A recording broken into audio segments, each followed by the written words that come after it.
Buenos días, muchas gracias, señor presidente. Buenos días a todos. Quiero ilustrar aquí una operación compleja, pero hacer la presentación simple, porque todo lo complejo se puede simplificar. Entonces, aquí tienen ustedes tres niveles. ¿Cuál es el perímetro o el alcance de la compra? ¿Cuál es el impacto para el Estado y la Comisión Federal de Electricidad? ¿Y cuál es el costo? El perímetro son 13 plantas de generación que tienen generación efectiva de 8.5 gigas, 12 son de ciclo combinado y una es eólica.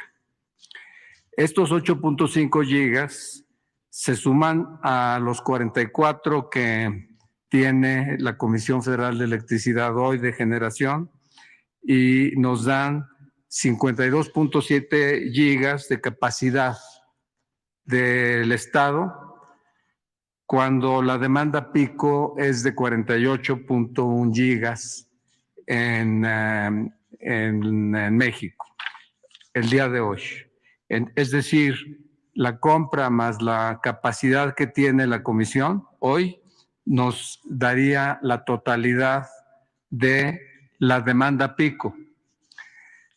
La CFE va a operar el 55% de la capacidad de generación eléctrica del país con estos 8.5 gigas, más con lo que hoy genera. Mayor escala va a permitir, como en todas las empresas, aumentar la escala de la producción, aumenta las eficiencias internas y da, sobre todo a la Comisión, una mayor participación en un mercado de alto crecimiento que es el del nor-noreste, en donde tiene solo el 4.5% hoy, pasaría a tener una capacidad mucho mayor. El incremento en la vida promedio de las plantas a cargo del Estado en este escenario actualmente es de 8 años. Las nuevas tienen 28 años y esto nos daría una mejora en la edad promedio de la planta nacional.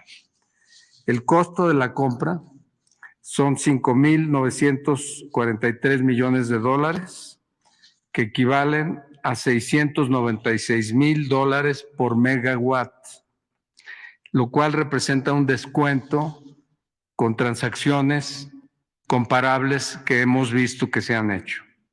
El costo final está sujeto a verificación por parte del Estado y verificación de lo que están hoy haciendo estas plantas y ajustes correspondientes. No es algo que estamos tomando a valor presente, sino simplemente nos están diciendo lo que hay que hacer hacia adelante. Entonces, lo que hemos firmado es un memorándum de entendimiento, lo que nos permite comenzar a verificar y a documentar. Estamos en ese proceso. A partir del 1 de enero, así es como quedó en el memorándum de entendimiento, todos los flujos de ingreso de las plantas se acumulan en favor del Estado. El vendedor recibirá una tasa de interés anual de 3.6% por esos flujos, en tanto no se cierre la compra. O sea que tenemos un incentivo para cerrar la compra con rapidez. Aquí en la segunda vemos el costo, que es el segundo punto. El costo lo aproximamos con tres metodologías.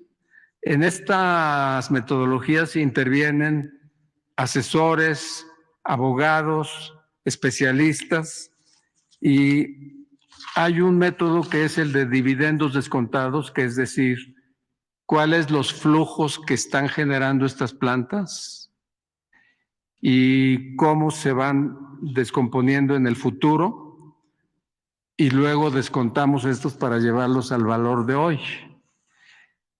El mínimo es $689,000 por planta, por mega. El costo que estamos ahorita aproximando es de $695,000 por mega, es el que tenemos para el conjunto de plantas. En el segundo método, que son negociaciones comparables en Latinoamérica, por mega, el promedio son $700,000 por mega y estamos en 695. Y luego el tercer método es la evaluación que hacen los analistas, que son los especializados en este tipo de acciones. Y aquí el método nos indica que el promedio es 604,000, nosotros estamos en 695,000. En todos los casos estamos debajo del máximo de cada uno de los métodos. Las transacciones precedentes que tenemos documentadas indican un promedio de $702,000 por mega. Es decir, nosotros estamos en descuentos contra el promedio en la escala que ustedes ven ahí, 12% en el de flujos de dividendos descontados, 6% en el de negociaciones comparables, 9% arriba en la evaluación de los analistas y 6% debajo en las transacciones precedentes. Aquí los analistas son los analistas de los bancos que analizan las acciones sin necesidad o por experiencia de ellos, pero sin tener la información de los flujos, que aquí es la que tenemos nosotros. ¿Cómo se financia la operación? Aquí la operación la financia el Fonadín, que es una aportación al capital de 45,000 millones de pesos. Esta es una aportación que hace Hacienda al Fonadín para darle esa capacidad de financiar la compra. Esto es el 45,000 millones para el 51% del valor del capital en riesgo. Va a haber, además, en este tipo de operaciones, se financian con capital en riesgo y con deuda o financiamiento, y ese es el conjunto, pero lo que nos interesa a nosotros es que Fonadín tenga el 51% del capital en riesgo. La aportación de capital son 45,000 millones.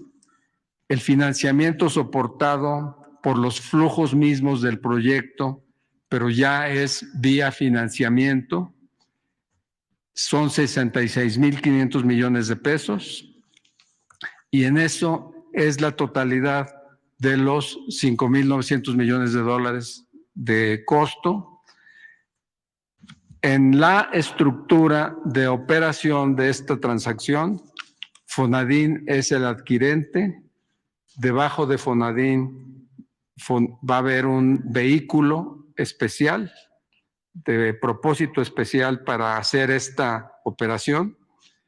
Ese vehículo va a dar un contrato a la empresa MIP, que es el Fondo Mexicano de Infraestructura, que es una empresa especializada en administrar estos activos, pero solo como administrador.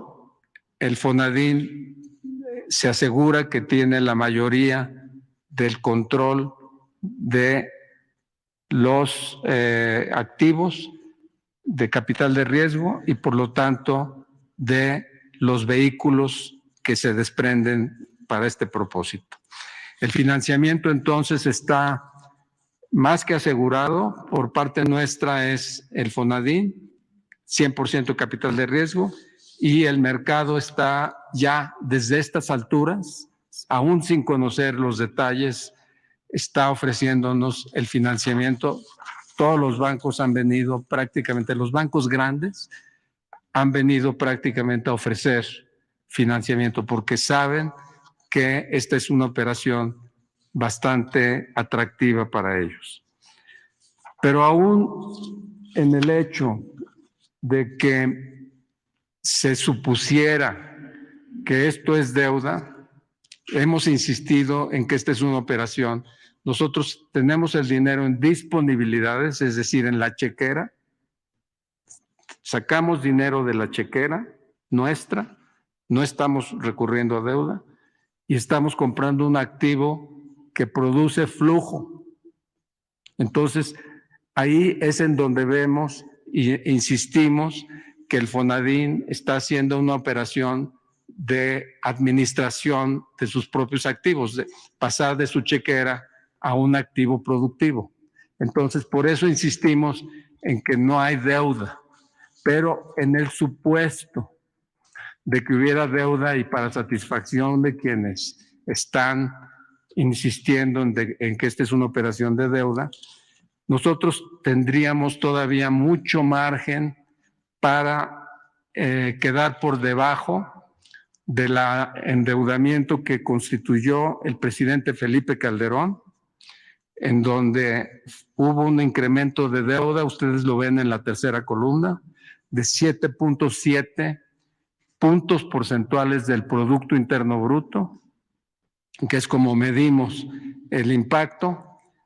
En el sexenio de Enrique Peña Nieto hubo un incremento de 8.5 puntos porcentuales de deuda contra PIB, y lo que llevamos hasta el quinto año, todo esto es hasta el quinto año, nosotros llevamos 5.0 puntos porcentuales, y esto es sobre todo por la caída del Producto Interno Bruto en el año 2020 y no necesariamente por el aumentar la toma de deuda. Sin embargo, así queremos ilustrar. Aquí hay que hacer dos distinciones. Primero, estas dos administraciones hicieron reforma fiscal y en reforma fiscal aumentaron las tasas de impuesto. Nosotros no hemos hecho reforma fiscal y estamos aún así mejor en términos de deuda contra Producto Interno Bruto. Entonces, eso es algo que hay que tomar en cuenta cuando se comparan los niveles de endeudamiento. Quiero mencionarles que hemos corrido el modelo y la operación se paga en 10 años. En 10 años estamos con un ingreso que proviene del flujo de los recursos superior a la cantidad de 2.400 millones de dólares que invertimos de origen en el costo de la adquisición del capital de riesgo.